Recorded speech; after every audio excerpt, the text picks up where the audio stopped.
আমরা আসছিলাম কালিয়াগঞ্জ আবগারি দপ্তরে। এখানে আমরা রসিদ কপি জমা দিতে আসছিলাম, দরখাস্ত এখানে জমা দিলাম।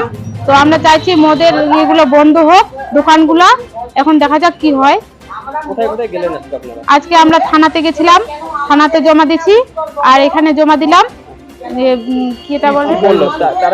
তারা বললো যে আমরা চেষ্টা করব, আমাদেরও সহযোগিতা চাইলো।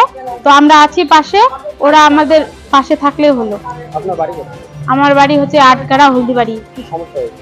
আমাদের সমস্যা, আমাদের তো হলদিবাড়িতে অনেক মানে মদের দোকান, মানে এই মদগুলো চুল্লু না কি বলে, এগুলা মদ। তো আমরা চাইছি বন্ধ হোক।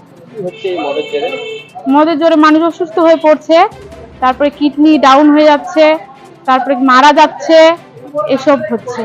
আর তার মধ্যে তো মারামারি আছে, অশান্তি আছেই, এগুলা হচ্ছে। তো আমরা চাইছি বন্ধ হোক।